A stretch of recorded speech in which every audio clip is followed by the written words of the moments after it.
Muy buenas noches, sean todos muy bienvenidos a esta quinta sesión reglamentaria del 2025, hoy 4 de junio. En este momento le paso la palabra a mi secretario, el doctor Arturo Huachín. Adelante, por favor, Arturo. ¿Qué tal? Buenas noches. Con el gusto de saludarlos, vamos a dar inicio a la lectura del acta de la cuarta sesión reglamentaria y de negocios del Colegio Mexicano de Ortopedia y Traumatología, AC, celebrada el 4 de mayo de 2025. En cumplimiento a los estatutos vigentes, se efectuó la cuarta sesión reglamentaria y de negocios correspondiente al Consejo Directivo 2024-2026, iniciando a las 14:15 horas con un registro de 35 asistentes bajo la siguiente orden del día.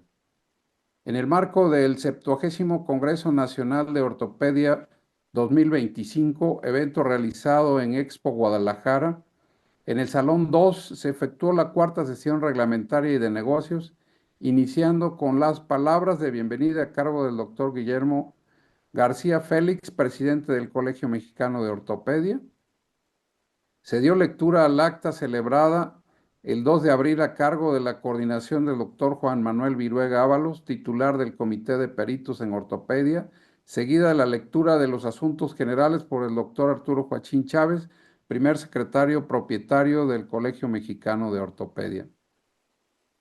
Posteriormente, el doctor Pablo Arturo García Zárate presentó el informe preliminar de los resultados académicos y de asistencia del 70º Congreso Nacional de Ortopedia Guadalajara 2025, en el que se registró lo siguiente: médicos ortopedistas 1,754, médicos ortopedistas en línea 814, total de profesores 370, profesores nacionales 333, profesores internacionales 37, acompañantes 106, industria 89.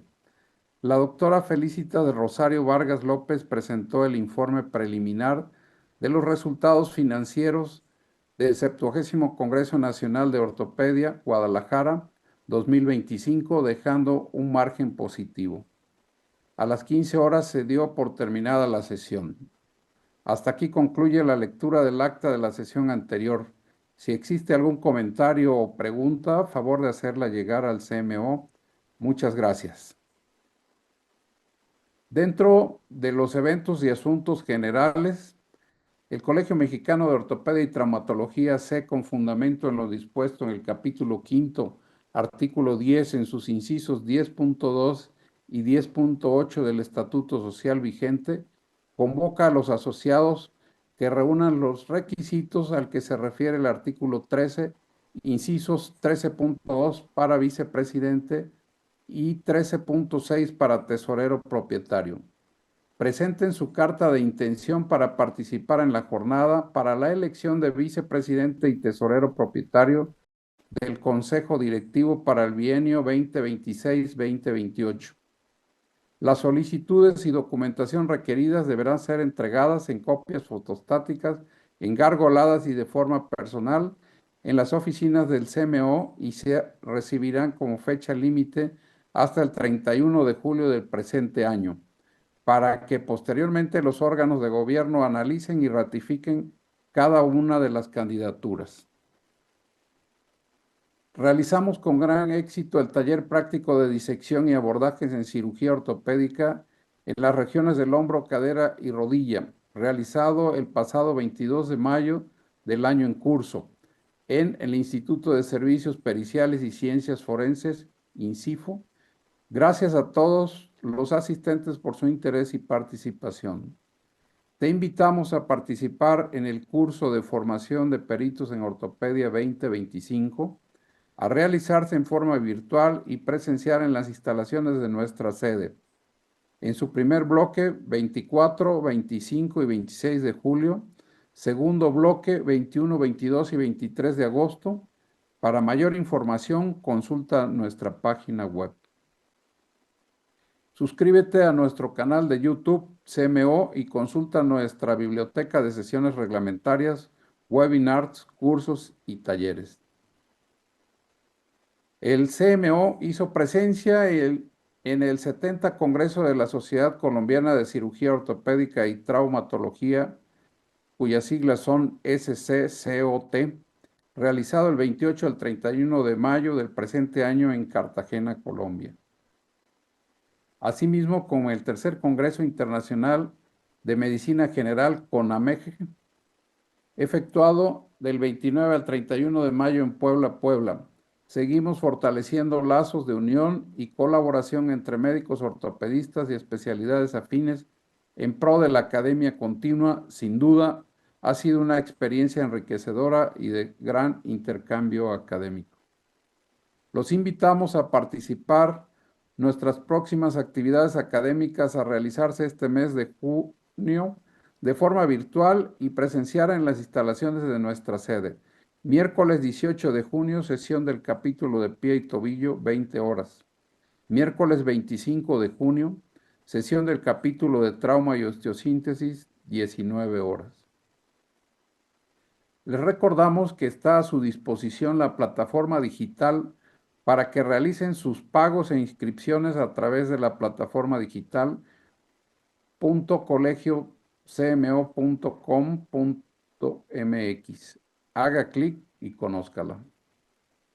Te invitamos a publicar en la revista Acta Ortopédica Mexicana, indexada en PubMed y Cielo, en donde se publican investigaciones y artículos de divulgación científica.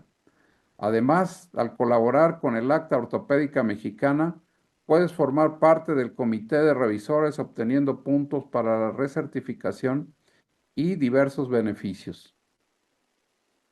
Te recordamos que la APP del colegio se mantiene activa. Puedes acceder a las sesiones que se transmiten en vivo, realizar pagos en línea y tener acceso directo a nuestra página web.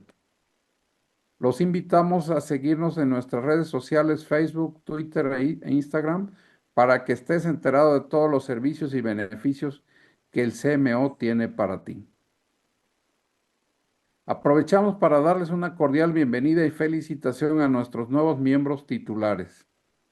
Doctora Luis Adriana Moreno Vargas, doctor Jorge Antonio Castillo Montesoro, doctor Patricio Dabdub González, doctor Luis Alonso Calderón Córdoba, doctor José Ramón Monroy Plata, doctor Avi Fishbein Freidman y al emérito, doctor Armando Morfín Padilla.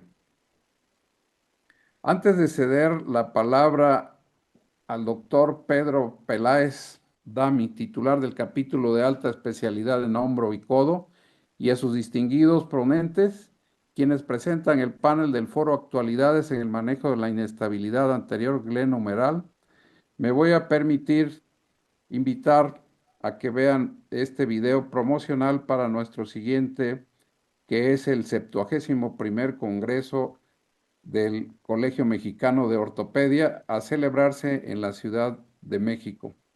Sean todos ustedes bienvenidos. Muchas gracias.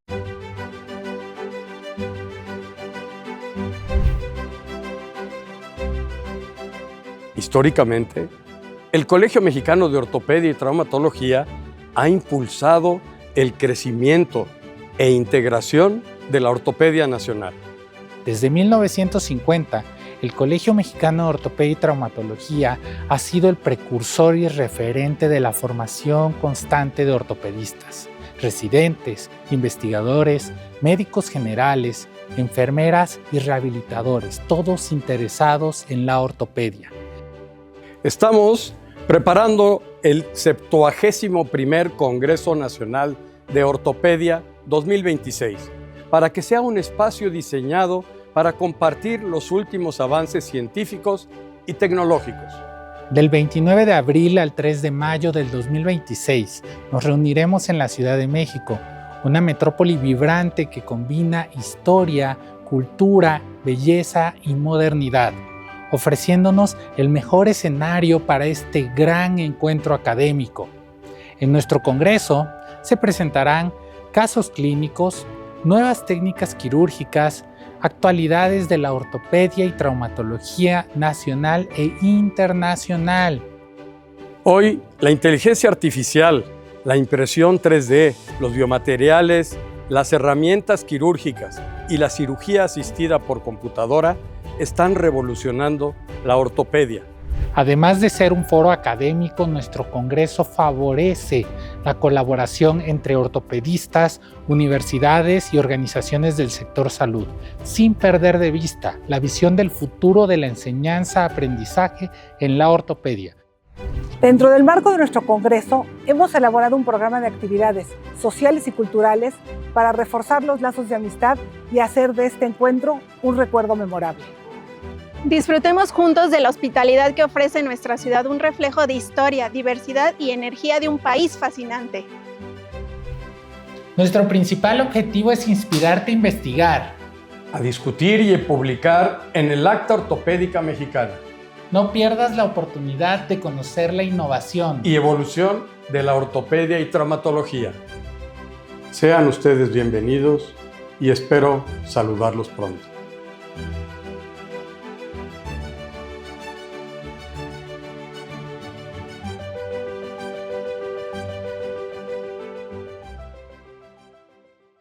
Buenas noches a todos los presentes y a las personas que nos ven desde sus casas. Antes de comenzar, quiero agradecer al doctor García Félix, presidente, y al doctor Diego Boll, vicepresidente del Colegio Mexicano de Ortopedia, por su apoyo y presencia en el día de hoy en esta sesión y a lo largo de este año. Como titular del capítulo de ortopedia en la subespecialidad de hombro, pues bueno, no hay duda que la cirugía de hombro ha tenido un auge durante los últimos años. Esto nos ha llevado a tener cada vez una mejoría en las técnicas quirúrgicas y puedo atreverme a decir que ha sido un auge más grande que cualquier otra subespecialidad dentro del cambio de la ortopedia. Es por eso que hoy me siento muy grato de tener la presencia de cirujanos de hombro de gran calibre, con grandes currículums, que me dieron la oportunidad de poder apoyarme en la enseñanza el día de hoy, que es la principal arma de nuestro colegio, el poder compartir el conocimiento. Y los iré presentando uno a uno previo a cada una de sus presentaciones. El tema principal del día de hoy es la inestabilidad de hombro, que para todos los ortopedistas generales y subespecialistas, pues es la patología más común en nuestros pacientes menores de 25 años. Su diagnóstico, clasificación y tratamiento es de suma importancia para tener los mejores resultados para los pacientes que sufren esta patología. Y a lo largo de la sesión de hoy vamos a ver cómo se diagnostica, cómo se clasifican y cuáles son las mejores opciones quirúrgicas para tener estos buenos resultados. Vamos a comenzar con el doctor Carlos Manguino Rivas, egresado del Instituto Nacional de Rehabilitación, en donde nos contará cuál es la acción pertinente cuando tenemos por primera vez a un paciente que llega a nuestro consultorio que ha sufrido una o varios eventos de luxación. Le agradezco mucho haber estado aquí y vamos.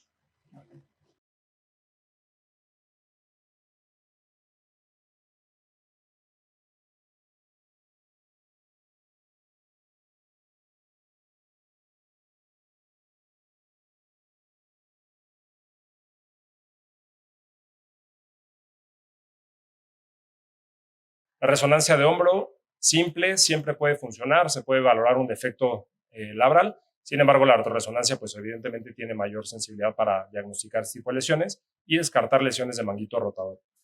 Y pues bueno, por último, dejé hasta el final la TAC simple de hombro, ya que esta nos va a ayudar a valorar las pérdidas óseas que pueda presentar el paciente, tanto glenoidea como humeral. Hay diferentes mediciones que se pueden utilizar para valorar este tipo de pérdidas, si es una lesión que nos vaya a condicionar o que nos oriente hacia un tratamiento específico. Pero bueno, la más importante que hay que tomar en consideración aquí, para mi gusto, es la presentada por Di Giacomo, que es la pérdida bipolar, ¿no? En cuanto a las lesiones óseas que se presentan en este tipo de pacientes, vamos a tener un Bankart óseo hasta en un 40% en un paciente primoluxo, que en una segunda luxación va a ser hasta de un 85%. Aquí con este número es un poco el juego del huevo o la gallina, porque muchas veces, si no valoramos bien un paciente desde la primera vez, no se sabe si fue porque tenía ya la pérdida ósea por este bancarto óseo, la segunda luxación, o si a raíz de esa segunda luxación es que tiene esta pérdida ósea. Y aquí este número que les pongo hasta el final, pues bueno, vamos a ver que la pérdida ósea glenoidea se puede catalogar como crítica o subcrítica. Ahorita me voy a meter un poquito más en eso, pero sobre todo me interesa que vean que el tener una pérdida de 20-25% equivale a 6 a 8 milímetros de pérdida ósea glenoidea, por lo que estamos hablando que es mínimo lo que está perdiendo el paciente, sin embargo va a tener una repercusión importante. Y ya hablando propiamente de la lesión de Hill-Sachs, se presenta en un 40% en una subluxación, 90% en un paciente primoluxo y el 100% de las luxaciones recurrentes van a tener un defecto de Hill-Sachs. Hablando propiamente de la pérdida ósea crítica y subcrítica, vamos a ver que a través de los años se ha ido moviendo y jugando mucho con estos números. Históricamente se consideraba que una pérdida entre el 20 y el 25% se consideraba como crítica. Posteriormente, pues ha ido bajando un poquito ese número, ¿no? 13.5 en 2015, en 2017 se consideró hasta un 10%. Depende mucho la literatura que se observe y se consulte para ver realmente entre qué números se manejan. Los siguientes ponentes seguramente van a hablar un poquito más a detalle, ¿no? de cada componente y dónde pueden juzgar a ellos que pueda hacer este corte. Pero bueno, estamos jugando alrededor de un 13.5 y hasta 20% como una pérdida ósea subcrítica y arriba de esto crítica. En cuanto al tratamiento, realmente los cirujanos principales de hombro a nivel mundial no se pueden poner de acuerdo realmente. Es una patología compleja. Reportado por Tokish y colaboradores, que solamente se logró un consenso de más del 90% entre cirujanos de hombro en el 5% de los casos de un paciente primoluxo. También se menciona que solamente se tiene un consenso fuerte o unánime en el 77% de los casos que se presentaron en una asociación de hombro, reportado por Hurley y colaboradores. Y pues bueno, que también muchos aspectos del manejo es controversial por una falta realmente clara de evidencia que nos lleve hacia cuál es el mejor manejo para nuestros pacientes, ¿no? Hablando propiamente de un tratamiento conservador, vamos a tener ciertos requisitos que necesitamos cumplir para que este paciente pues, le pueda ir bien. Esto es, que sean pacientes de más de 20 años de edad, que no tengan lesiones óseas. ¿Por qué? Ya de por sí vamos a tener que hasta un 37.5% de los pacientes van a presentar una inestabilidad recurrente de hombro, casi un 60% va a presentar o va a tener un dolor recurrente y un 12.2% va a tener una osteoartrosis sintomática a largo plazo. En cuanto al tratamiento, realmente lo que se reporta en la literatura es que no hay un beneficio claro en inmovilizar a nuestro paciente por más de una semana con una progresión de los arcos de movilidad. Se comenta también la posibilidad de usar cabestrillo simple, inmovilizador de hombro o en rotación externa. Realmente no se ha encontrado una clara mejoría en ninguno de todos de las órtesis que podemos utilizar. Y ya propiamente factores de riesgo para volver a presentar una reluxación es que tengan menos de 20 años, como lo habíamos comentado, que sean masculinos, que participen en deportes de contacto, que tengan una hiperlaxitud, por eso los criterios de Beighton, y que tengan una pérdida ósea glenoidea entre el 20 y el 25%. ¿Cómo vamos a abordar a nuestros pacientes? Vamos a ver que existen diferentes maneras para catalogarlos. Entre ellos está el ISIS, ¿no? No me voy a meter mucho detalladamente en estos ni en la siguiente, pero bueno, aquí toma en consideración tanto factores propios del paciente como radiográficos, principalmente una lesión de Hill-Sachs en una radiografía AP o una pérdida ósea glenoidea también en la AP. Me gusta más esta clasificación del Dr. Di Giacomo en G-TIMS, en el cual sustituye los últimos dos valores radiográficos por una tomografía, en la cual tras ver la pérdida bipolar se observa o se reporta si una lesión es on-track u off-track. Y pues bueno, recordando que si son menor o igual a 6 puntos, se puede tratar de una forma puro tejido blando, y si es mayor a esto, considerar un tratamiento también con injerto óseo, ¿no? En cuanto al tratamiento, tampoco me quiero meter muy a detalle, creo que seguirán dando un poquito más de esto cada quien, pero vamos a ir viendo, me interesa sobre todo que vean aquí la evolución que ha tenido el tratamiento, ¿no? Como Pedro lo mencionaba, esto es cada vez más evolutivo, cada vez hay más maneras de tratar el hombro, y pues bueno, este algoritmo de tratamiento es de 2014, ¿no? En el que vemos, pues es un algoritmo bastante simple, sí, no, un lado de cada lado y listo, ¿no? Posteriormente seguimos 5 años después, en 2019, cuando ya nos están hablando un poquito más, si tiene pérdida ósea de 10-20%, si hay que hacer algún procedimiento plus que se le llama una reparación de Bankart, ¿no? Vamos a ver un poquito más de eso también más adelante, pero bueno, cómo va evolucionando, ¿no? Posteriormente, esto es de 2023, igual como ya se meten sobre todo mucho en el tema de la pérdida ósea glenoidea para definir realmente cuál es el mejor tratamiento de nuestros pacientes. Y pues bueno, esto salió en el e-newsletter de ISACOS este año, en el cual también pues ya se ve cómo es una maraña que ni siquiera alcanzamos a ver de todo el tratamiento que se puede llevar a cabo, ¿no?, en pacientes con una luxación de hombro. Y pues bueno, para llevar a casa hay que recordar que es una patología común en el hombro, se debe estar actualizado para evitar un mal manejo, sobre todo porque la información aquí va cambiando muy rápidamente y siempre se van descubriendo nuevas técnicas. Hay que valorar muy detenidamente la pérdida ósea glenoidea y humeral. Eso va a hacer que nuestro tratamiento sea un éxito o un fracaso.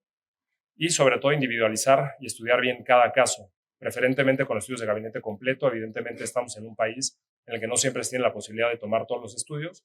Sin embargo, pues es muy recomendable sobre todo la tomografía, ¿no? Y en cuanto a seguir algoritmos de tratamiento, yo diría que que cirujanos de hombro jóvenes que están iniciando la práctica por aquí, puede ser buena idea seguir estos algoritmos que nos puedan guiar, apegarnos un poquito a eso y a lo que nos pide cada paciente. Sin embargo, conforme vamos teniendo más práctica, también podemos tener un poquito más de criterio para definir hacia dónde nos movemos, ¿no? Este es mi contacto y muchas gracias.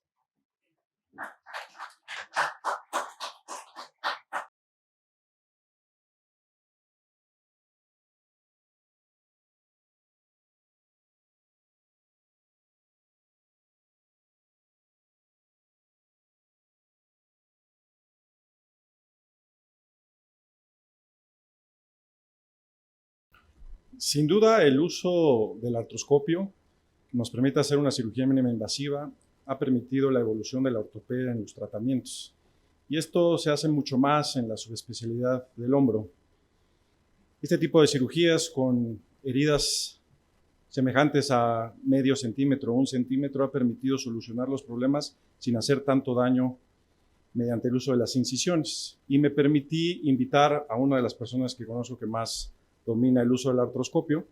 Él es el doctor Jimmy Atri-Levy, ortopedista staff del Centro Médico ABC Santa Fe, que ha hecho su subespecialidad en países como Estados Unidos y España, al cual le agradezco mucho que nos hable de cómo podemos usar esta cirugía mínima invasiva a través del artroscopio en el tratamiento de los pacientes que sufren la inestabilidad anterior del hombro. Gracias.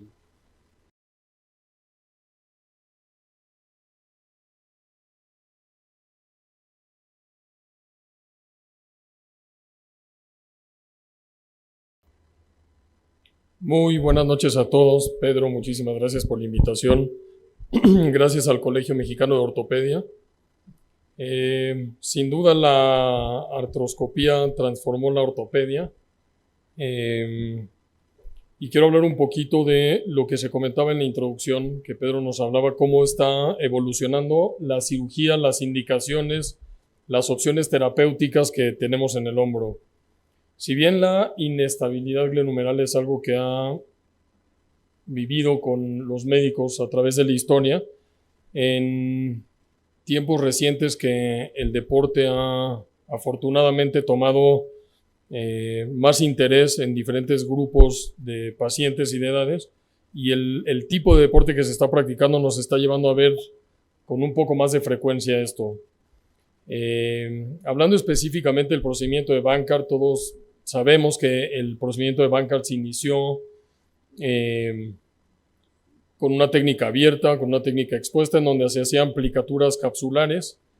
Y yo recuerdo un maestro que no era cirujano de hombro, era ortopedista general, y nos dijo que el procedimiento de Bankart abierto se lo dejaban al R1, porque entre más fibrosis hubiera y más manipulación de tejido, más rígido quedaba el hombro. Y esa no es la idea del procedimiento de Bankart. El procedimiento de Bankart lo que busca es restituir la anatomía de la lesión que ocasiona una luxación del hombro. Entonces, hay estudios. ¿Por qué está cambiando? ¿Por qué primero el Bankart sí, luego el Bankart artroscópico todavía mejor, luego el Bankart sí, pero asociado a algo más, luego mejor técnicas abiertas, luego todos estos estudios de los últimos 20 años de los defectos óseos, tanto humerales como glenoideos? Y entonces hay metaanálisis en donde pues los resultados clínicos siguen hablando de que todavía hay lugar para el Bankart, mucho lugar para el procedimiento de Bankart. Definitivamente El procedimiento de Bankart artroscópico en los pacientes que está indicado hoy, considero que sigue siendo el estándar de oro, pero claro que tiene una curva de aprendizaje. Entonces, en algunos metaanálisis, ¿qué pasaba con mínimo de 10 años de seguimiento en revisiones de estudios?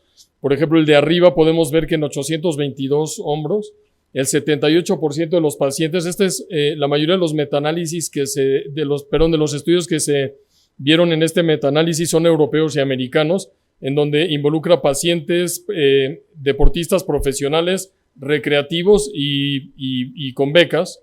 El 78% tuvo un retorno a sus actividades deportivas previas. 10% presentaron artropatía sintomática, pero hasta 40% tenían cambios por artropatía después de 10 años en el hombro, y bueno, un 16% hubo recidiva. Cuando se hizo el procedimiento después de la primera luxación traumática, los resultados fueron extraordinarios en estos metaanálisis a 10 años como mínimo. Entonces, ¿por qué tanto estudio y por qué seguimos discutiendo si el Bankart o no el Bankart? Y si al Bankart le agregamos algo más, que se va a hablar más adelante de algunas opciones, o si de plano tenemos que irnos con técnicas de reposiciones óseas. Y bueno, yo creo que el Bankart falla cuando la mayoría de las veces falla por culpa del médico, tanto que lo diagnostica como que lo trata. Creo que el resultado y la conclusión de esta plática debería ser escoger al paciente adecuado y el procedimiento adecuado. Entonces, pedimos estudios. ¿Qué estudios? En la plática anterior se hablaba de la tomografía. Claro que juega un papel muy importante, y sé que en muchas ocasiones los que se dedican más al sector público de salud es difícil pedir los estudios. Yo creo que es más difícil que haya una recidiva unos pocos años después. Entonces hay que tener todos los estudios correctos, tener una buena clínica, y sobre todo creo que es muy importante conocer al paciente. El paciente menor de 25 años, el paciente que tiene hiperlaxitud, y no necesariamente diagnóstico con colagenopatía, sino simplemente hipermovilidad articular, es un paciente que debe ser un foco rojo para la toma de decisión del tratamiento. Dentro de las pruebas que yo normalmente hago a los pacientes con inestabilidad glenohumeral, le pido al paciente que se acueste como si estuviera tomando el sol. Y de entrada hay muchos pacientes que dicen, no, eso no lo quiero ni intentar. Y ese paciente sabemos que tiene una aprehensión severa, que probablemente su lesión no es nada más de tejidos blandos. Para mí la prueba más importante es la prueba de aprehensión y relocación. En este esquema está la paciente acostada. Yo normalmente lo hago en posición de silla de playa, porque tengo un poco más de control de ver la cara del paciente, recordando que esta prueba es positiva cuando el paciente cambia su cara o cuando refiere alguna sensación extraña, no cuando duele. A veces cuando duele ya luxamos el hombro, y la prueba de sulcus que ya se comentó antes. Entonces, en la época de la pandemia, hubo 3 o 4 publicaciones en donde para evitar tener que hacer muchos estudios de gabinete, podíamos en la resonancia magnética simple tomar las medidas para ver los defectos óseos. Y entonces yo empecé a tomar el círculo perfecto, que para mí es fundamental antes de la toma de decisión de la cirugía, con resonancia magnética. Recordando que la resonancia magnética en ocasiones tiene 0.6 milímetros entre corte y corte, y esos 0.6 pueden ser la diferencia para el resultado final. Pero 3 años después, en este paciente que pongo aquí los estudios, sale que no es tan bueno tomarlo en la resonancia magnética, y entonces, pues bueno, el paciente 4 años después de que lo operé de un Bankart, en este paciente le agregamos un remplissage. De todas maneras tuvimos que hacer una cirugía de revisión. Entonces, cuando son muy francos los estudios, ¿cuál es el estándar de oro hoy, según la literatura, para determinar la lesión de tejidos blandos? Es la artroresonancia. Sin embargo, creo que la suma de la clínica, la historia del paciente, la resonancia y la tomografía pueden ser suficientes sin tener necesariamente que meter material de contraste en la articulación. Recordar las medidas que se han hablado tanto del círculo perfecto con la constante del 0.83 para ver si es una lesión que se mantiene encarrilada, on track o off track.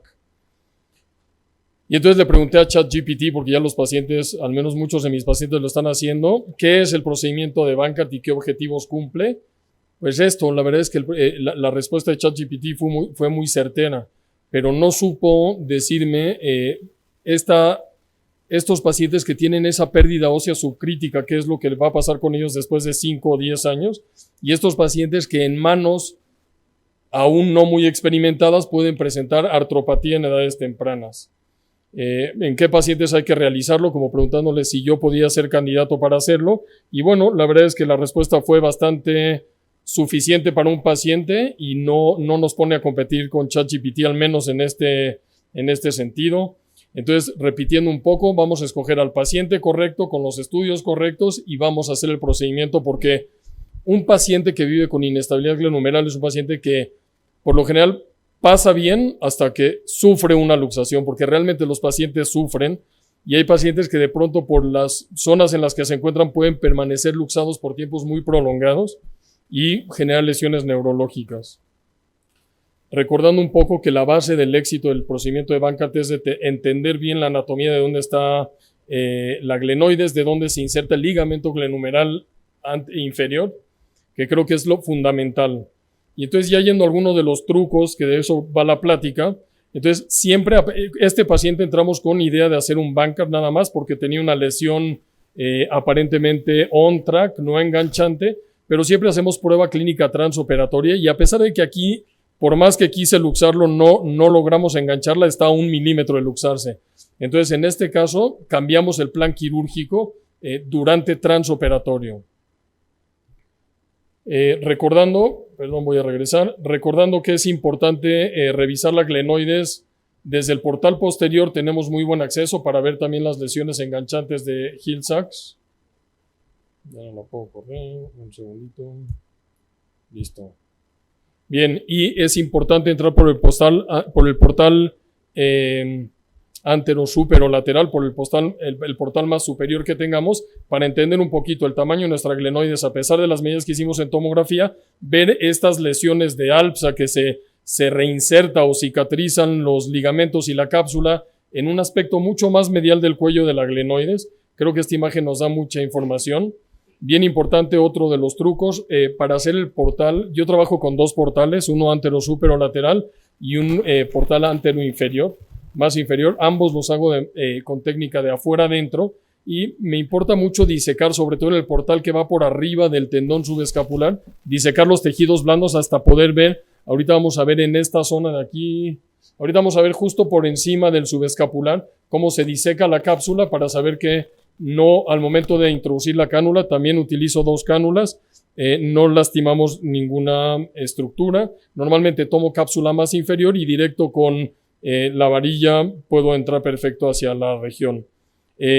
Otro de los trucos importantes es disecar y desperiostizar por completo hasta ver fibras del subescapular. Si no logramos verlas desde el portal posterior, intentar verlas desde el portal antero-superolateral, desperiostizar por completo todo el complejo ligamentario, capsular y labral para poder manipular adecuadamente los tejidos, recordando que el procedimiento de Bankart es una restitución del ligamento glenohumeral inferior, pero al mismo tiempo queremos sobreapretar, entre comillas, todo ese complejo inferior.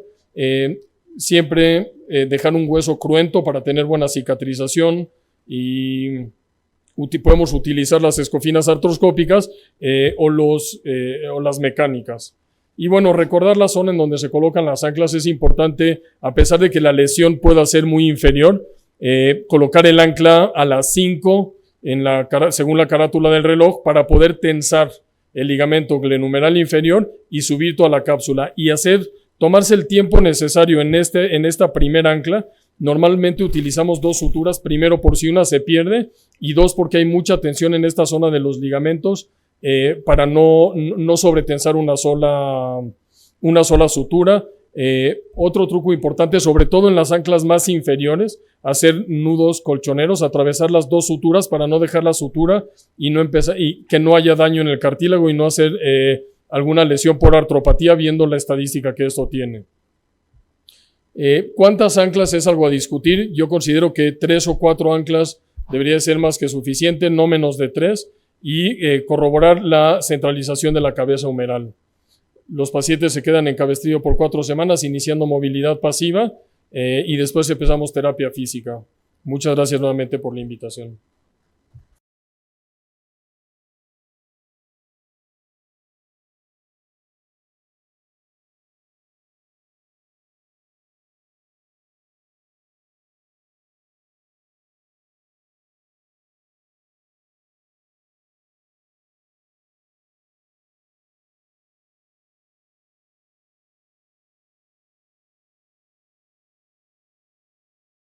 Cuando yo era residente hace aproximadamente una década, la verdad es que todos los cirujanos que trataban la inestabilidad hacían Bankart, bien o mal, y siempre me decían que sus resultados eran buenos. Sin embargo, en los últimos años han salido estudios donde hemos visto que las fallas de los Bankarts realmente vienen después de los 50 meses. Y eso ha llevado a que empecemos a cambiar nuestro esquema de tratamiento. Y en aquellos pacientes donde no se requiere un tope óseo, pues preguntarnos qué podemos agregarle al Bankart para poder tener unos mejores resultados, sobre todo al mediano y largo plazo. Y en las siguientes pláticas vamos a ver qué técnicas podemos asociar a nuestras reparaciones de Bankart. Y primeramente nos va a hablar de la técnica de remplissage el doctor Víctor Orihuela Fuchs, igual adscrito y staff del Centro Médico ABC Santa Fe. Él realizó una subespecialidad en cirugía artroscópica en el Instituto Mexicano del Seguro Social y le agradezco su presencia el día de hoy.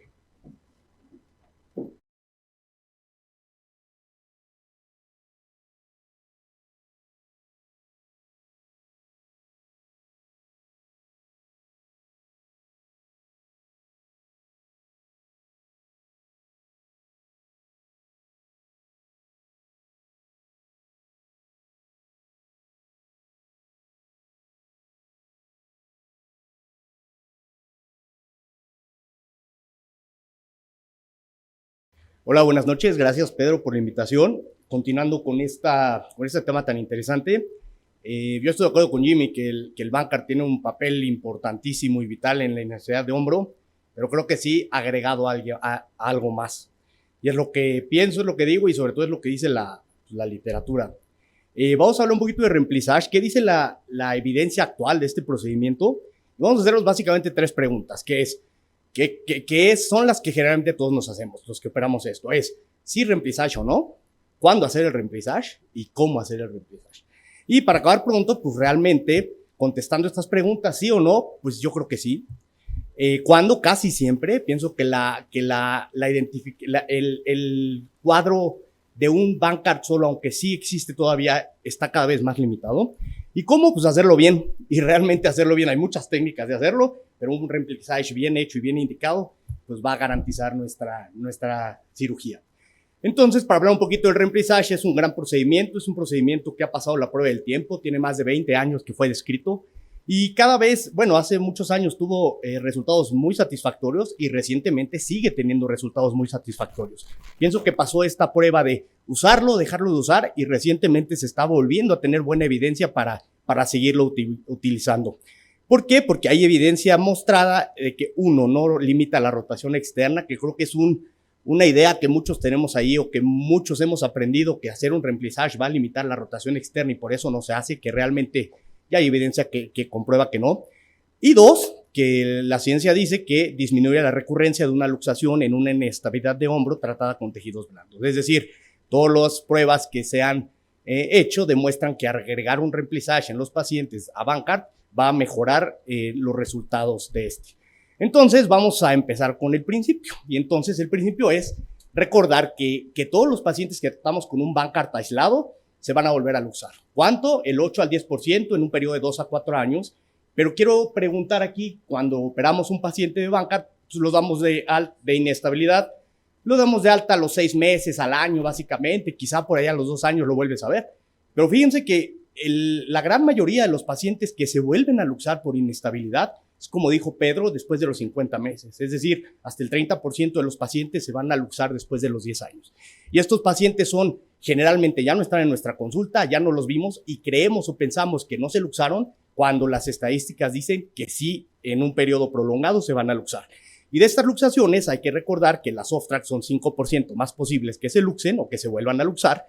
Y en estos estudios se demuestra que una lesión de una lesión tratada con Bankart aislado on-track va a tener una reluxación del 8%, pero con off-track hasta el 75%. Es por eso que las lesiones de off-track se agregó desde hace algún tiempo, de hace muchos años, un procedimiento más para evitar que cuando no necesitamos un recambio óseo, se asegure mejor esta estabilidad.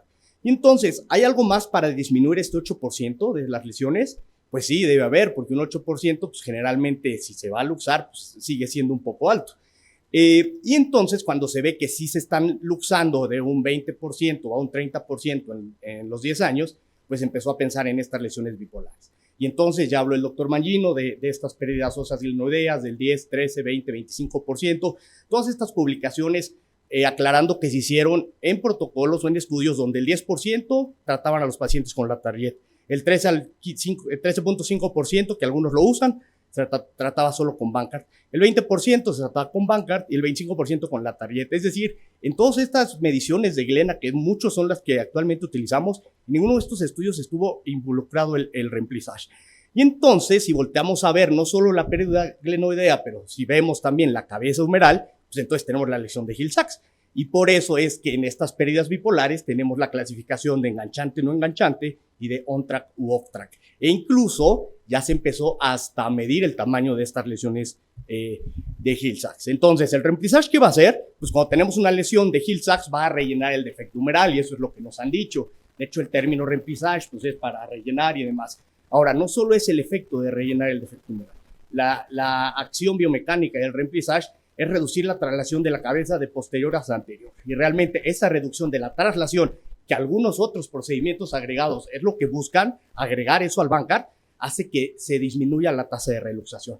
Y por otro lado, hay estudios biomecánicos ya comparados la pérdida de rotación externa entre estos procedimientos, comparando Bankart aislado, Remplissage Bankart y la Target, y se ve que en todos hay una pérdida de rotación externa. Es decir, específicamente el Remplissage no se ha demostrado por sí solo, independiente, que haga una disminución de esta rotación externa, pero sí se ha encontrado una disminución de rotación externa en todos los procedimientos artroscópicos de Bankart más Remplissage o Bankart aislado. Y también se ha demostrado que cuando utilizas un Remplissage, pues va a haber menos complicaciones que procedimientos abiertos, pero pues esto es lógico porque son realmente cirugías pues, con un enfoque totalmente distinto. Pero entonces, ¿qué tenemos de evidencia específica del Remplissage? ¿Sale? O sea, ¿qué dice la literatura de estos estudios donde comparamos solo Bankart con Bankart Remplissage? Pues si tenemos una tasa de luxación de solo el Bankart del 8%, estudios donde el 100% de las lesiones fueron on-track, que se agregó Bankart Remplissage, se disminuyó ese 8% a un 2%. En otros estudios donde pérdida ósea, incluso de glenoidea, incluso del 15%, se redujo una tasa de reluxación del 21 al 7.7%. Y también se ha demostrado que se disminuye la tasa de cirugía de revisión. En estos estudios con pérdida ósea del 15%, Bankart aislado 9.3% de reluxación, de cirugía de revisión, y Bankart con Remplissage 2.1%. En pacientes 100% on-track en otro estudio, 6% de tasa de revisión en pacientes solo de Bankart y 0% en tasa de Bankart con Remplissage. Ahora, la tasa de reluxación de pacientes operados con pérdida ósea incluso del 20%, y ese es un estudio muy reciente, tratados Bankart contra Bankart Remplissage, 12% luxaciones, nuevas cirugías para Bankart aislado, 2% para Bankart Remplissage con pérdida ósea del 20%. Y a largo plazo, este estudio de seguimiento a 10 años donde comparan Bankart y Bankart Remplissage, Bankart aislado 8% y Bankart Remplissage 0% en todas las lesiones on-track. Esto quiere decir que ya hay evidencia para pensar que el Remplissage antes usado en una lesión off-track ayudaba mucho, pero si vemos que la tasa de reluxación en lesiones on-track con Bankart aislado es alta, de 8%, pues podemos agregar un Remplissage para bajar esta tasa de reluxación. Entonces, el Remplissage pues, mejora la evolución en pacientes on-track y off-track, porque hay una menor tasa de reluxación y también hay una menor tasa de cirugía de revisión. Y ahora vamos a ver esto. Si volteamos a ver no solo la glena, pero vemos la cabeza humeral, pues entonces tenemos estos datos históricos que han aumentado porque cada vez hay más inestabilidad y más reluxaciones, donde el 100% de una inestabilidad recurrente va a tener un Hill-Sachs, como dijo el doctor Mangino. 65% de una primer luxación aguda va a tener una lesión de Hill-Sachs y 93% de una luxación recurrente puede tenerla, e incluso luxaciones postquirúrgicas, es decir, recidivantes, 100% se han reportado que tienen estas lesiones de Hill-Sachs. Entonces, la lesión de Hill-Sachs cada vez toma un papel más trascendental, sin importar realmente qué tan grande o qué tan chica es la lesión. porque ya se demostró que ayuda en off-track y en on-track. Entonces, para llegar a casa, en lesiones bipolares, cuando hay una pérdida ósea glenoidea, realmente evidencia definitiva para que tengamos un porcentaje subcrítico específico de una sola medida, 10, 13, 5, 20, 25, específico no la hay. Pero, bueno, podemos decir entonces que hay mucha evidencia para cada porcentaje que nosotros queremos estudiar o tomar, hablando solo de las lesiones glenoideas. Pero sí hay evidencia contundente que si comparamos pacientes operados solo de Bankart con Remplissage, en lesiones on-track hay mejoría porque baja la reluxación y baja la necesidad de nuevas cirugías. En lesiones off-track baja la reluxación y baja la necesidad de nuevas cirugías. En pérdidas óseas subcríticas, es decir, 15%, que yo creo que muchos de aquí andamos en ese porcentaje, baja también la reluxación y la necesidad de nueva cirugía. En pérdida ósea subcrítica de hasta el 20%, con Remplissage baja la reluxación y baja la necesidad de nueva cirugía cuando se agrega el Remplissage al Bankart con pérdidas óseas pues ya muy importantes. Pero entonces lo que tenemos que saber es que hay que individualizar cada caso. Es decir, quizá la duda no sea qué tan grande es la lesión de Hill-Sachs o no, porque si hay una lesión de Hill-Sachs chica o grande y es una on-track o off-track, pues realmente si vamos con el Remplissage a mejorar ese porcentaje de pronóstico para el paciente, pues realmente tendríamos entonces que establecer la pérdida ósea crítica personal, que yo creo que si aquí preguntamos, no vamos a llegar a un acuerdo de una pérdida ósea así significativa, pero si hay una lesión de Hill-Sachs, ahí sí la evidencia nos dice que la debemos tratar.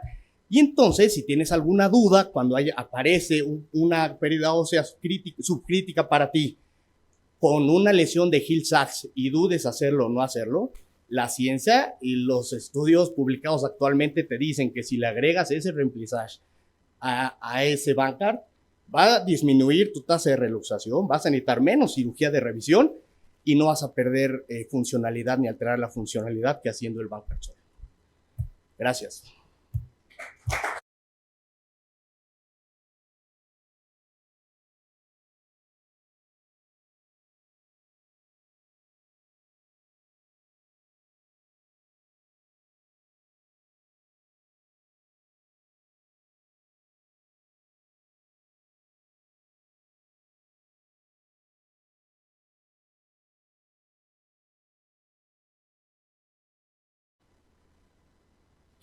Como médicos ortopedistas en desarrollo es muy importante conocer la historia de las diferentes técnicas quirúrgicas. Sin embargo, ser parte de la historia es emocionante. Y digo esto porque en el 2018 se reportó por primera vez una técnica llamada estabilización dinámica anterior, con sus siglas en inglés DAS, y un grupo de cirujanos en diferentes estados de nuestro país creemos en esta técnica y hemos empezado protocolos de investigación en donde puedo adelantarles que los resultados son muy prometedores, dándonos una técnica más para poder ayudarle a nuestros pacientes. Y entre ellos tenemos a un amigo mío y colega del Centro Médico ABC, el doctor Javier Martín Becerra, que es el único mexicano que ha estudiado sus estudios de posgrado en Francia para los que conocemos la cirugía de hombro. Uno de los padres de la cirugía artroscópica es el doctor Laurent Lafosse, y para mí es un privilegio tenerlo aquí. Y él nos va a hablar sobre esta técnica, qué está haciendo él y su grupo, y qué resultados prometedores o no está teniendo. Muchas gracias, Javier.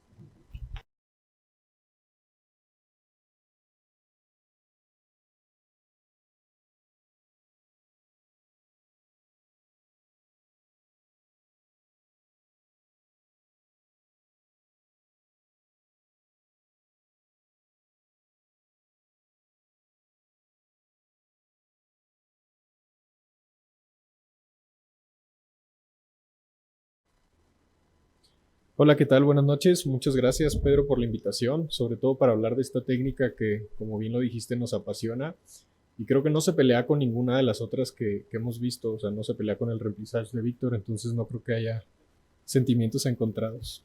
Como ya dijeron todos los ponentes, o sea, ese número difícil de saber qué hacer es entre el 365 y el 20. Entonces, si se fijan en este algoritmo, O sea, realmente no te da una predilección por algún tratamiento entre el 13.5 y el 20. Entonces entramos a tierra de nadie, donde hagas lo que hagas, sabemos que te puede ir muy bien o te puede ir muy mal. Como ya lo dijo Jimmy, el Bankart falla. Creo que es una técnica insuficiente. Si se fijan, un chorro de estudios, 822, 31.2 tasa de recurrencia. 22% de subluxación o luxación. Entonces, realmente creo que cuando te falla un Bankart es cuando te das cuenta que probablemente no sea lo ideal y empiezas a buscar otras opciones o otras alternativas o qué más hacer. Y es donde viene ahí la creatividad y la curiosidad y donde creo que es donde podemos avanzar mucho. Ya vimos o ya habló Víctor de las lesiones on-track y off-track, que a mí en lo particular no los uso en mi práctica porque trabajamos en un estudio biomecánico en el que las lesiones on-track y off-track, para medirlas, no cuentan el movimiento escapulotorácico. Y si no cuentas el movimiento escapulotorácico, esa medición no te sirve de nada. Entonces creo yo que ahí es donde Víctor lo dijo muy bien. El remplissage te puede servir, tengas o no on-track o off-track, porque no puedes medir realmente la traslación anterior humeral si no tienes qué tanto se mueve la escápula. Y es imposible medir la escápula. Entonces, pues básicamente tienes estas dos opciones que han sido las de toda la escuela. O haces un Latarjet o haces un Bankart remplissage. Y investigando qué más se podía hacer, te topas con técnicas raras como esta técnica en la cual hacen una tira de injerto de semitendinoso para generar como un cinturón en la parte anterior del hombro, hasta que encontramos una que valía la pena, que es esta que menciona Pedro. 2017 fue la primera publicación, Philippe Collin y Laderman, en la cual usan esta Dynamic Anterior Stabilization, en el cual es una transferencia de la cabeza larga del bíceps, en el cual van a generar una tenotomía longitudinal sobre el subescapular y van a pasar ahí el tendón largo del bíceps. Que esto no es algo nuevo, es algo que ya sabemos. O sea, Latarjet 1800 Trillat, que es una coracoplastía para darle tensión al subescapular, prácticamente es el mismo principio. Y si vemos cómo funciona el DAS, pues tiene ese sling effect. ¿Qué ventajas tiene? Pues realmente es una técnica mucho más sencilla. ¿Por qué? Porque no tienes toda la tasa de complicación que tiene el Latarjet, y más si te vas a un Latarjet artroscópico, se vuelve una cirugía de niños grandes, como dirían, porque tienes todos los nervios alrededor, tienes mucha tasa de fracturar la coracoides, de fracturar la glenoides. Entonces, creo que hacernos más fácil la vida es algo que nos va a hacer dormir mejor. Entonces, es tejido blando. Es un poco más fácil de pasarlo, es un poco más fácil de tenerlo. Todo el mundo sabe hacer una tenotomía del bíceps. Nada más es hacer una tenodesis en otro sitio. ¿Qué ventajas tiene? Pues añades el sling effect, más seguro, más rápido. No tienes todos esos, pero pues sí, unas desventajas es que no estás restituyendo el hueso. Entonces debe tener sus indicaciones, que como hemos visto, biomecánicamente funciona hasta con pérdidas del 20%. Y a veces en ciertos estudios tiene mejor función que el tendón conjunto. Creo yo que es un tendón que es un poco más largo y no sé exactamente por qué te puede dar mejor estabilidad, pero bueno, varios artículos biomecánicos lo demuestran. Hemos visto lesión de Bankart con 10% y con 20%, y si se fijan cómo se comporta, es la que menos traslación tiene. Entonces, hasta el 20%, que es el territorio donde ya todo el mundo concuerda en que es mejor hacer un Latarjet o una cresta ilíaca, creo que es una muy buena opción para añadir y tener más éxito en tu cirugía. Hemos visto ya seguimientos a 2 años, que es lo que está publicado por el grupo que describió la técnica. Tienen buenos resultados, y tenemos también series de otras doctoras que han querido también meterse como en este tren de la cirugía, en el cual a 1 año pues tienen 100% de cicatrización y muy buenos resultados. Entonces, ¿cuál es el candidato ideal para esta técnica? Pues es ese número entre 13.5 para mí y 20, que no te vas a sentir seguro haciendo un Bankart si ya sabes todo lo que dice la literatura, pero quieres también hacer algo artroscópico, y desafortunadamente en México todavía no tenemos el sistema de Latarjet artroscópico.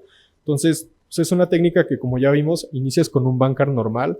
Creo que Jimmy lo describió muy bien. Hay que despegar bien esa cápsula, ver el subescapular, raspar.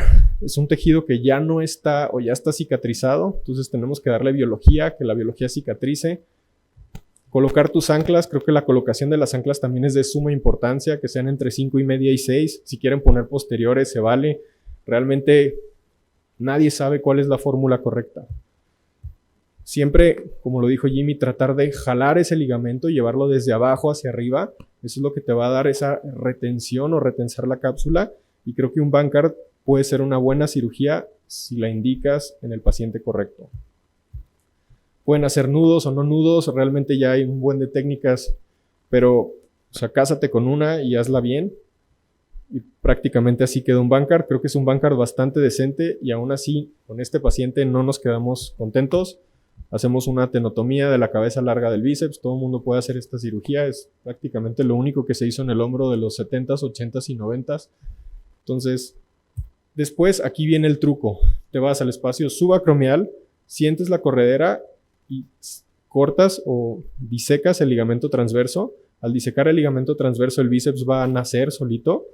Después de eso tienes que seguirlo hacia adelante. Aquí estamos subescapular del lado izquierdo, en el espacio subacromial. Entonces estamos disecando todo ese tejido que hay entre el subescapular y el deltoides para poderlo llevar hacia la parte anterior. A mí me gusta sacar el tendón y hacer un Krakow. Creo que es pues, lo que mejor aguanta. Y todavía esa sutura te da como esa protección para que si tiene algo de fricción con el subescapular, pues tengas ahí al menos algo más de tejido. Lo recuperas hacia anterior, lo tienes que llevar al portal anterior, que es por donde lo vas a pasar. Después haces lo mismo que en el Latarjet, 2/3, 1/3, identificas dónde vas a hacer tu split del subescapular y nosotros lo hacemos desde adelante hacia atrás con el electrocauterio. Aquí tienes que tener cuidado porque si se te va, está muy cerca el nervio axilar. Recuperas el tendón a través del split del subescapular y colocas un ancla más o menos a la altura de tu split o un poquito más bajo. Entonces, si se fijan, llega ahí el tendón. Puedes hacerlo onlay o inlay, da exactamente lo mismo. Biomecánicamente sabemos que no hay diferencia. Y prácticamente, si se fijan, queda como un cinturón de seguridad que evita la traslación anterior de la cabeza. Que era lo mismo que hablaba Víctor. ¿Por qué funciona el remplissage? Creo que más que el efecto de rellenar es ese efecto que te disminuye. Si lo vemos desde adelante, desde el espacio infracoracoideo, vemos cómo viene por toda esa parte y casi se ve como un cinturón de seguridad que le va a dar esa contención anterior a la cabeza del húmero. Hemos modificado un poco la técnica, jugando al límite. Creo que no necesitas el tendón del subescapular y en pacientes jóvenes a veces te da miedo hacer un split del subescapular, piensas si llega a fallar, ¿cómo voy a pasar mi Latarjet? Va a ser un poco más difícil. Entonces, siguiendo un poco la filosofía del Trilat, empezamos a pasarlo por encima. Igual hemos tenido muy buenos resultados. Se vuelve un poquito hasta más fácil porque es solo la disección sin hacer el split y lo pasas por el intervalo de los rotadores. Y si se fijan, te da el mismo efecto. Se ve bastante bien ahí la reparación de Bankart. Y el bíceps por encima del subescapular. Si probamos cómo está la tensión, no lastima el subescapular y creemos que ese es el futuro en nuestras manos. Y como ven, hace el mismo efecto que vieron ahorita. ¿Cómo vamos? Como dice Pedro, ya les adelantó un poquito, llevamos algunos pacientes, hemos tenido buenos resultados y ahorita estamos casi en 5 años de seguimiento y tenemos muy buen regreso al deporte. Obviamente casi ninguno es profesional, solo un paciente de mi socio Roberto, que es jugador de fútbol, soccer, entonces no cuenta como arriba de la cabeza. Pero creo que para llevar a casa no necesitas tener solo una técnica, más bien necesitas saber identificar cuál es el mejor paciente, saber que entre más fácil te hagas la vida va a ser mejor. Y no todo es Bankart, no todo es Latarjet. Muchas gracias.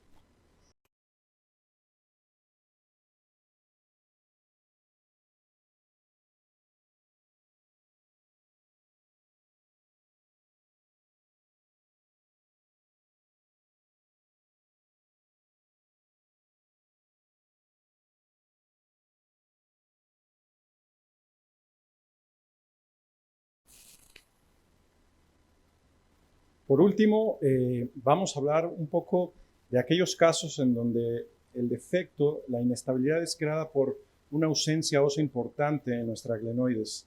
Aquellos casos en donde la cirugía artroscópica de tejidos blandos no va a ser suficiente, hagamos lo que hagamos. Y bueno, para eso le agradezco al doctor Roberto Parellón, igual adscrito del Hospital ABC, cirujano de hombro que realizó su alta especialidad en Australia en el mejor centro de cirugía de hombro de ese país o continente. Y él nos va a hablar de las actualidades y opciones que tenemos cuando nos enfrentamos a este tipo de lesiones óseas críticas. Le agradezco mucho estar aquí.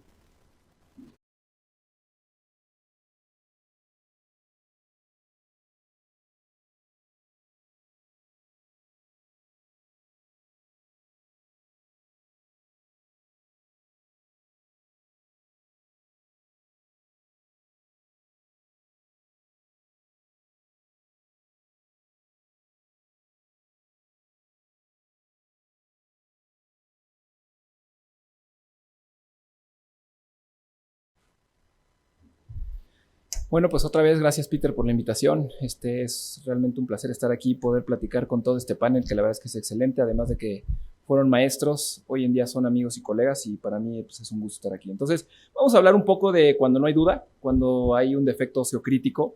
Hay muchas técnicas también y nada más pues, vamos a platicar un poco de lo que llevamos aquí. Entonces, bueno, me gustaría empezar con un caso, es un paciente masculino de 22 años, un deportista amateur, que a los 17 años presentaba ya episodios de subluxación y que a los 18 años, un año después, ya tuvo un episodio de luxación franca. Este fue su primer tomografía. En 2021 en otro centro se le hizo una fijación artroscópica de Bankart óseo con una reparación del labrum anterosuperior, no sé para qué, y un desbridamiento del flap condral con microfracturas en glenoides. Esta era la preoperatoria. En 2023, después de múltiples consultas ortopédicas, acude con nosotros con más subluxaciones, incapaz de practicar deportes, afecta la vida diaria, no puede dormir y además, algo importante en inestabilidad, tiene un hombro doloroso. Exploración física, realmente los rangos de movilidad muy bien, el manguito muy bien y bueno, sobre todo lo que más llama la atención aquí es los bajos scores funcionales, tanto en ASIS como en Constant, lo que habla que está claramente impactada su calidad de vida. La primera radiografía que pedimos es un axilar, que la verdad es que un axilar nos da mucho, igual que una AP. Podemos ver a lo mejor los sitios de anclaje y desde la axilar ya podemos ver la pérdida ósea que tiene y el heel sacs que tiene. Sin embargo, no nos quedamos con esto, pedimos una tomografía y en la tomografía podemos ver, primero del lado derecho podemos ver el tamaño del heel sacs, está bastante grande y no solo lo grande ni lo profundo, ya hemos dicho mucho de esto, sobre todo lo medial, ¿no? La zona crítica. Y en la axial, como podemos ver la pérdida ósea, primero los anclajes, que encontramos un anclaje posterior por ahí, superiores, bastante superiores para la preferencia, como ya bien lo dijo Jimmy, esto tiene que ser inferior y bueno, la pérdida ósea está bastante, es bastante clara. Entonces, bueno, ¿qué opciones tenemos aquí? Es un tratamiento, vamos a hacer un tratamiento conservador con este paciente, vamos a una revisión de Bankart, más menos remplissage, más menos ASMAT. A ver, vaya, ¿qué tenemos aquí, no? O ya nos vamos a ir a un tope óseo.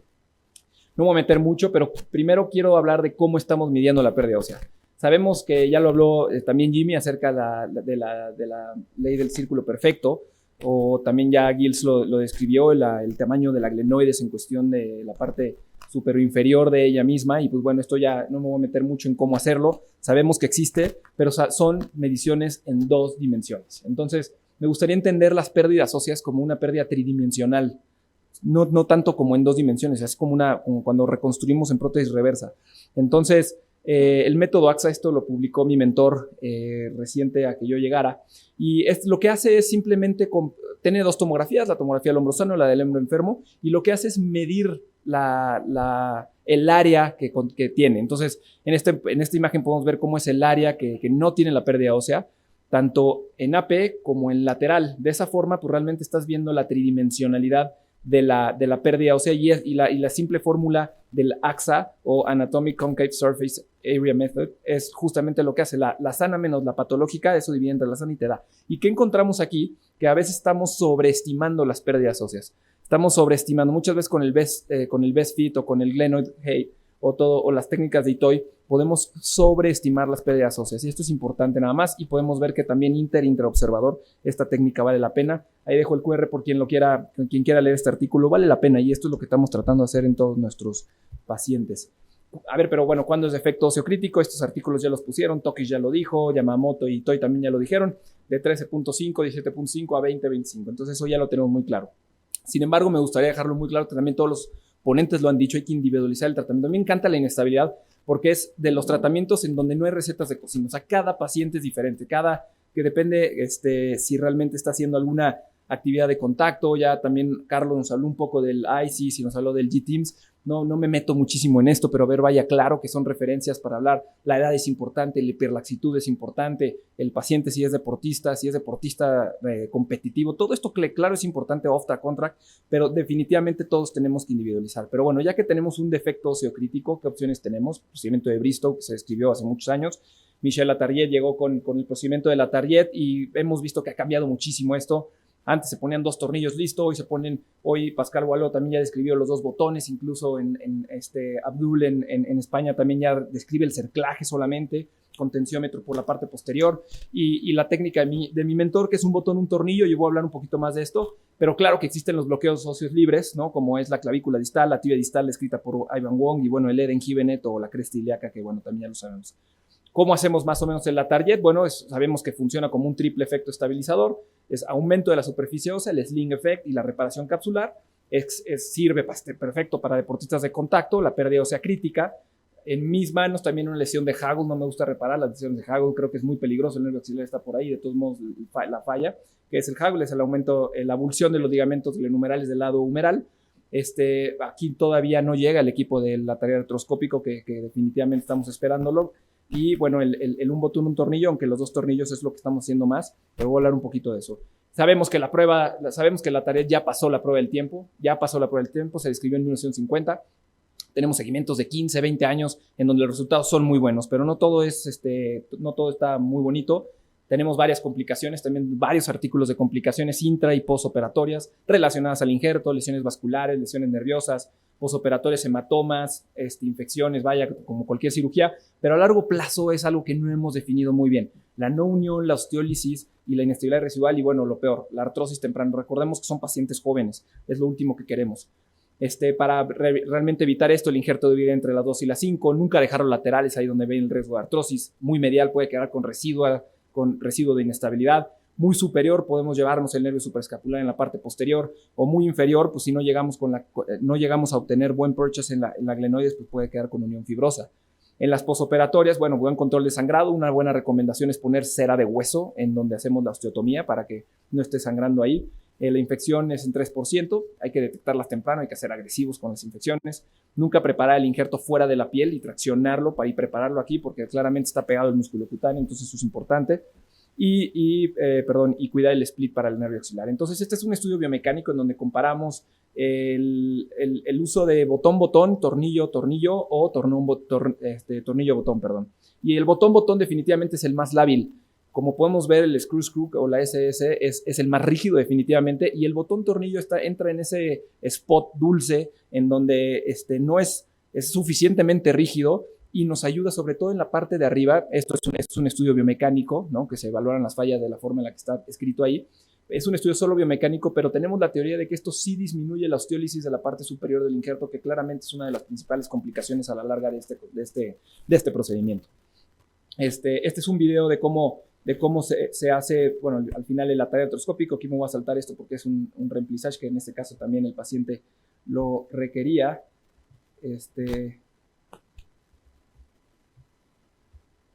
Que bueno, no lo puedo avanzar. Pero bueno, lo importante del Latarriet artroscópico es, entre abierto y artroscópico, sabemos que clínicamente no hay, sin embargo es una curva de aprendizaje bastante larga. Sabemos que también hay un poco más no es significativo, pero sí tenemos lesiones nerviosas un poquito más incidentes en esta cirugía. Sabemos que tenemos que tener mucho entrenamiento en la parte del entrenamiento o en el scoping adelante del hombro, que siempre es retadora, ¿no? Tenemos que saber dónde está nuestro tendón conjunto, saber delimitar bien justamente esa zona que estamos viendo ahí, en la parte de adelante del tendón conjunto, cómo podemos abrir todo eso, ahí aparece el tendón conjunto, y luego Podemos ver ahí cómo la coracoides es pura disección, cómo disecar todo el córaco acromial y el córaco humeral, y después hacer la tenotomía del pectoral menor. Definitivamente esto siempre es con mucho cuidado porque el plexo aparece siempre en la parte posterior, y una vez que tengamos ya toda la coracoides llena, tenemos que ir a ver el plexo, siempre tenemos que identificar el nervio axilar, sobre todo para dónde vamos a hacer nuestro split. Ahí lo podemos saber, siempre hay una tela entre la parte del subescapular y el plexo, y eso siempre es importante verlo. Estos aparatos son los que están por llegar a México, que es para poder hacer la colocación y la medición, o sea, para poder medir y luego colocar los tornillos o los que describió el doctor Lafosse, con quien se entrenó mi socio, que eran los top hats, que son estas arandelas especiales para poder agarrar la coracoides y después manipularla, porque una cosa es poderla, todo esto lo podemos hacer de manera artesanal, vaya, pero una vez que tenemos la osteotomía de la coracoides y ahora cómo la agarramos, para eso es la necesidad de los top hats, que son estas cosas verdes que están viendo que están entrando. Esos top hats, pues de cierta forma ayudan a que se entornillen nuestras guías, y la guía de la pistola morada que la tiene la Target Experience, que fue también elaborado por Lafosse, para justamente manipular. Una vez que se hace la manipulación, se hace la osteotomía, y después de la osteotomía podemos manipular. Aquí podemos ver en este caso que solo pudimos un top hat, porque justamente lo que hacemos es que solamente ponemos un tornillo. Después ponemos el otro botón. El split es muy importante. Una vez que haces el split, el axilar está ahí cerquita. Siempre hay que ver dónde está, ya que como se hizo la preparación de la glenoides desde intraarticular, es muy fácil porque ya no te estás peleando con la cápsula como cuando lo haces abierto, que ese definitivamente es una de las ventajas. Y una vez que ya manipulas y controlas esto, podemos ver cómo se pasa el botón, y el botón lo hacemos bilivulgar literal como una técnica de cruzado. Usamos una guía de cruzado para pasar de un lado a otro. El botón lo apretamos y siempre lo volteamos en la parte anterior del hombro, nunca lo volteamos en la parte posterior por el riesgo que tiene de agarrar el nervio supraescapular en la parte posterior de la glenoides, donde la da vuelta en el notch espinoglenoideo. Ya que ahí está el botón y ahí se da la vuelta, el otro botón entra directo y después se puede poner el tornillo que ya estaba bien colocado. Entonces, esta es la forma en la que se hace. La verdad es que la estabilidad es buena. Entonces, bueno, regresando al caso, realmente no me tardo mucho más aquí. Esta es la pérdida ósea para recordarlo. Se hizo la medición. Exactamente en esta medición podemos ver exactamente lo que teníamos de coracoides. En este caso decidimos hacer un injerto también humeral por el tamaño y la medialización del Hill-Sachs. Y pues, la decisión quirúrgica fue eso, ¿no? El procedimiento fue un Latariet o un botón y un tornillo, como lo vieron. En este caso fue abierto. Aquí lo que podemos ver es que para llegar a esa parte del hombro hicimos una osteotomía de la tuberosidad menor. Quitamos la tuberosidad menor para poder identificar. ¿Y por qué hicimos una osteotomía? Para no hacerle un pil al subescapular en un paciente joven. Lo último que quieres es tocar el subescapular. Entonces, después de eso podemos ver, ahí está el pil abajo, ahí está la pérdida ósea. Se coloca el Latariet con botón tornillo y después, ya medido el graft, se pone en la parte posterior. Se puede luxar la cabeza. Una vez que ya no tienes el subescapular, puedes luxar la cabeza, poner tu injerto que ya mediste, y estos son la tomografía postoperatoria, en donde podemos ver justamente el graft que está llenando por completo la parte humeral, el Latariet aquí atrás, en donde es botón tornillo, y los últimos tornillos para pegar la osteotomía de la tuberosidad menor. Conclusiones: el Latariet es un procedimiento seguro, que ya pasó la barrera del tiempo. No solo basarse en mediciones radiográficas, tratamos pacientes, no imágenes. La conformación botón-tornillo es una muy buena opción, y el latarietoscopio es una opción viable, pero se requiere una curva alta de aprendizaje y esperemos que llegue pronto. Muchas gracias.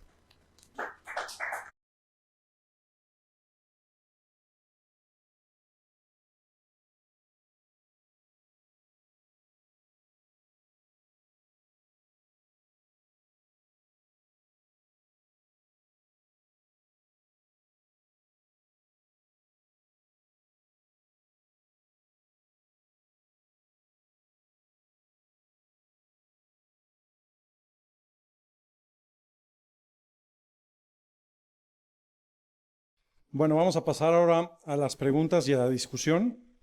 Y yo me quiero centrar un poco en los ortopedistas jóvenes, que veo aquí muchas caras jóvenes. Es un orgullo tener ortopedistas tan subespecializados en algo, y esto es un estímulo para todos los jóvenes que les interesa el hombro, para que se vayan a preparar dentro de nuestro país y el extranjero. Pero vámonos un poco más a lo básico. Vamos a hablar un poquito, Jimmy, del Bankart, que es lo que todos hacemos. Y una pregunta muy importante es, ¿cuántas anclas necesitas para que estés contento con tu Bankart? Es una muy buena pregunta. Yo pensaría que las dos anclas más inferiores mantienen todo el Bankart estable y siempre pongo al menos una tercera como para revisar y sostener todo ese tejido. Cuando veo muy desprendido el ligamento glenohumeral medio, puedo poner una cuarta. Entonces yo diría que a la respuesta iría 3 o 4. 3 mínimo, 4 casi siempre máximo. En el borde anterior de la rodilla, si no tengo que usar en el borde posterior. Ok. Roberto, ¿tú? Sí, de acuerdo con lo que dice Jan. 3 mínimo, nunca menos de 3. Inferiores, que luego pasa que lo que vemos es que ponen muy superiores. Y estoy de acuerdo con Jimmy, tampoco ponerla tan inferior, o sea, ponerla a las 5 es suficiente para traer el ligamento. Y algo muy importante que me pasó con un paciente que le hice esta estabilización y lo inmovilicé por un periodo de tiempo y me mandó la maestra una nota que ¿por qué tanto tiempo se le iba a congelar el hombro? ¿Cuánto tiempo es lo que ustedes indican de inmovilizar, Javier, después de una reparación de Bankart? Nosotros 6 semanas. 6 semanas. 6 semanas, lo correcto, es tiempo correcto para que se congele algo, pero no se congele demasiado y está seguro de preparar la cicatriz. Los que los inmovilizan menos se la están jugando y eventualmente... Ok. Carlos. Pues sí, yo también creo que justamente por ser tejidos blandos, las 6 semanas, quizás 5 o 6, dependiendo qué tan bueno y siguiendo reglas que sea el paciente, ¿no? Como son pacientes jóvenes luego, el que estén inmovilizados los restringe un poco más a no regresar a la actividad tan rápido. Ok. Igual manera, ya vimos que la tendencia en el mundo es que el Bankart probablemente no es suficiente. Casi en la mayoría de los casos tenemos una lesión de Hill-Sachs. Para los que no saben, es esta fractura que se hace en la parte posterior de la cabeza humeral, que al salirse de su lugar se recarga en la glenoides anterior y crea esta fractura, esta depresión. Y eso nos lleva a hacer nuestro Bankart remplissage. Como dijo algunos panelistas, menor al 12-13%, ¿ustedes están tranquilos en estos pacientes con Bankart remplissage? Jimmy. Yo normalmente la pongo en el 15% si no es un paciente hiperlaxo y estaría muy tranquilo con el Bankart remplissage. Javier, tú dijiste que tú más de 12% haces esta técnica, el DAS. Pero debajo del 12, una paciente que tiene menos del 10% de pérdida ósea, solo con una lesión de Hill-Sachs, ¿solo haces Bankart remplissage o esta nueva técnica del DAS, vale la pena aprenderla también? ¿Cuál es la indicación en pérdida ósea del DAS? Ya sabemos que más del 20 no hay espacio, pero en menos. Pues la verdad es que esa es una muy buena pregunta porque entre más la hacemos, más nos gusta para hacérsela a todos. Normalmente, si no tienes pérdida ósea, te diría que solo un Bankart puede funcionar, pero ese número creo que cada vez va a ir bajando menos hasta que llegue al punto de que sin tanta hueso necesitas hacer algo más, sea lo que sea. Creo yo que me he arrepentido en pacientes de no hacerlo y nunca me he arrepentido de hacerlo. Roberto, tú en el DAS, que también lo haces, ¿crees que pueda llegar el momento en el que aunque tengas 0 de pérdida ósea, el DAS sea un apoyo? Yo creo que sí, o sea, yo creo que cada vez como lo está diciendo Javier y como lo puso los números claramente Víctor en su presentación, sí disminuyes los riesgos de una segunda cirugía o los riesgos de reembolsación. Entonces, definitivamente yo creo que sí tiene cabida para esos pacientes, sobre todo en DAS también, como lo dijo Javier, es pacientes un poquito más grandes, tienen una lesión de tipo SLAP, en donde como cirujanos de hombro, siempre que entramos, lo primero que queremos hacer es cortar el bíceps, ya también Ok. Algo que nos preguntan mucho los residentes en el hospital es, bueno, doctor, yo recibí al paciente que se luxó. Primera luxación. ¿Lo debo de operar o no? ¿Puedo mandarlo a fisioterapia? ¿Espero la segunda? ¿Tiene que ver lo que hace, su edad? Y me gustaría saber con cada uno de los panelistas, ¿esto qué es lo más básico? El paciente llega luxado a su consultorio. ¿Qué les dice? Primero, ¿cuáles son los factores que les dice? Luego hay que pensar en una cirugía, ya discutimos qué tipo, pero o cuál yo lo aguanto y esperamos cómo evoluciona. Vamos a empezar de allá, Roberto. Es una gran pregunta y lo hemos platicado, creo, bastantes veces, pero también aquí en esta mesa lo hemos platicado con esos primoluxadores. a ver, vaya, cuando llegan urgencias pulsados, lo primero que se hace es manejo conservador. Incluso me gusta tomar la resonancia en agudo en ese momento porque la misma sangre te sirve de contraste, ¿no? Y sin necesidad de hacer como lo dijo Jimmy, que es el gold estándar, una artrorresonancia, no pasa nada porque tampoco lo tienes que poner en agudo, vaya, pero el estudio sí podría ser en agudo. Y sí, siempre me gustaría tomar también una tomografía, aunque sea la primera. La realidad es que yo hablo con los pacientes, lo siento, y les digo, si tienes menos de 25 años, tu probabilidad de que te vuelva a pasar está arriba del 95%, quieres jugar a las probabilidades, podemos jugar a las probabilidades, pero lo ideal sería poderte preparar. Jimmy, ¿en qué pacientes tu primera opción no es operarlos? Pacientes mayores de 25 años y pacientes de bajo riesgo deportivo y de sus actividades rutinarias.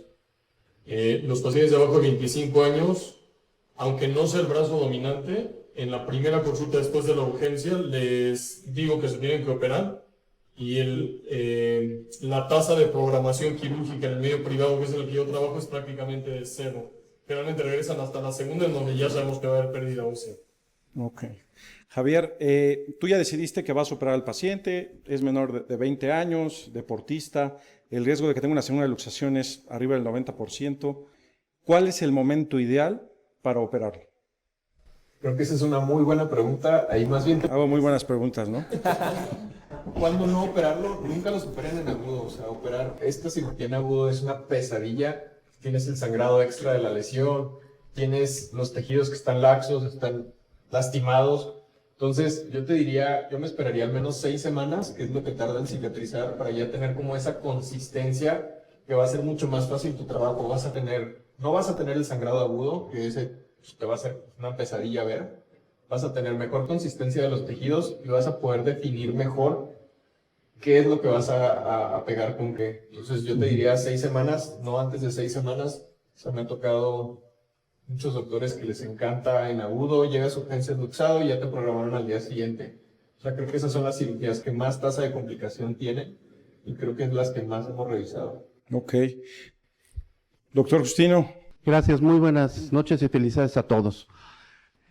Tengo una pregunta, ahora que está esto de moda, pero en el caso de un paciente, por ejemplo, con Ehlers-Danlos, que se presenta con inestabilidad o con múltiples luxaciones, que es habitualmente la forma en la que muchas veces se diagnostican estos pacientes, ¿cambia en algo el criterio quirúrgico?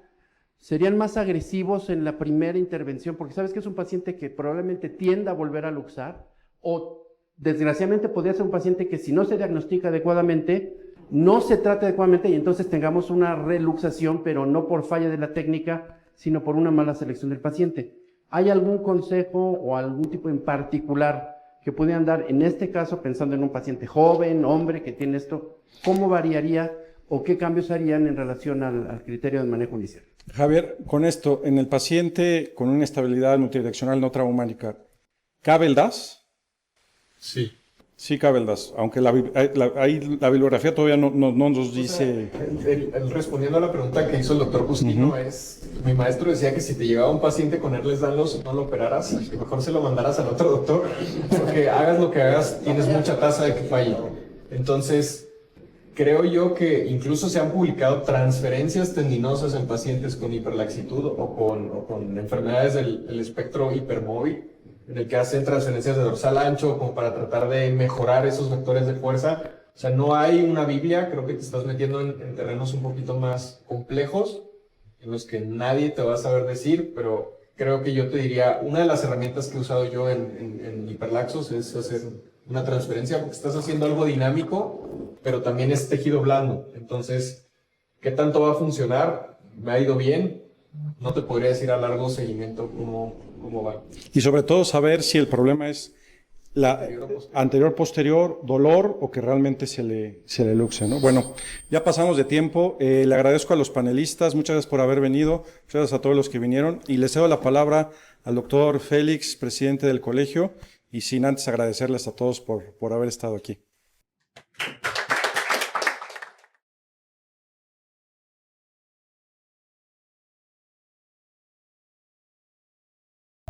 En esta ocasión el capítulo de alta especialidad en hombro y codo nos ha traído un tema que estoy seguro todos hemos vivido.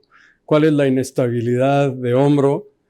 ¿Cuál es la situación que yo debo enfrentar en cada una de las luxaciones que me han tocado desde residente un montón de veces y cuando ya he sido ahora el médico tratante? ¿Cómo puedo seguir con la confianza de que lo que le hice o lo que le voy a hacer es lo adecuado? La verdad, un gran ejemplo de cómo es el manejo. Tan es así que la atracción a este tema trajo a 278 participantes en esta sesión, lo que estamos cumpliendo con un número verdaderamente alto por el interés que ha generado la sesión. Pues agradezco a Pedro, a Carlos, a Im, a Víctor, a Javier y a Roberto que hayan participado en su casa con estos temas y bueno, saben que el colegio siempre les da la bienvenida. Buenas noches a todos y muchas gracias.